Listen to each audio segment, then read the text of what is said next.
Congress party emergency meeting జరగబోతోంది. ఇవాళ ఉదయం 11:30 ఖర్గే అధ్యక్షతన కాంగ్రెస్ అత్యవసర సమావేశం జరగబోతోంది. ప్రస్తుత రాజకీయ పరిస్థితులపై ఈ మీటింగ్ లో చర్చించబోతున్నారు కాంగ్రెస్ నేతలు. ఈ సమావేశానికి అన్ని రాష్ట్రాల పీసీసీ చీఫ్లు, ఆయా రాష్ట్రాల వ్యవహారాలకు ఇన్ఛార్జీలుగా ఉన్న ప్రధాన కార్యదర్శులను ఆహ్వానించారు. రాజ్యసభ ఎన్నికల్లో మధ్యప్రదేశ్లో కాంగ్రెస్ అభ్యర్థి మీనాక్షి నటరాజన్ నామినేషన్ ను ఎన్నికల సంఘం తిరస్కరించడం, బెంగాల్లో తృణమూల్ కాంగ్రెస్ లో నెలకొన్న సంక్షోభం వంటి పరిణామాల నేపథ్యంలో హఠాత్తుగా ఈ సమావేశం నిర్వహిస్తున్నారు.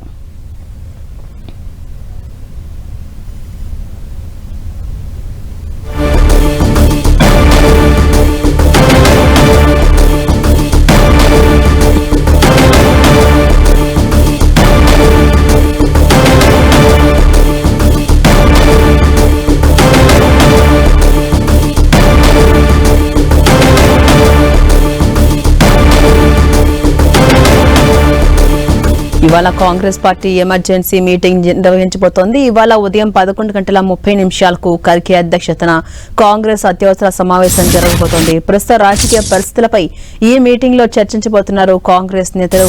ఈ సమావేశానికి అన్ని రాష్ట్రాల పీసీసీ చీఫ్లు, ఆయా రాష్ట్రాల వ్యవహారాలకు ఇన్ఛార్జీలుగా ఉన్న ప్రధాన కార్యదర్శులను ఆహ్వానించారు. రాజ్యసభ ఎన్నికల్లో మధ్యప్రదేశ్ కాంగ్రెస్ అభ్యర్థి మీనాక్షి నటరాజన్ నామినేషన్ ను ఇటీవల ఎన్నికల సంఘం తిరస్కరించడం, బెంగాల్లో తృణమూల్ కాంగ్రెస్ లో నెలకొన్న సంక్షోభం వంటి పరిణామాల నేపథ్యంలో ఇవాళ ఈ మీటింగ్ జరగబోతోంది.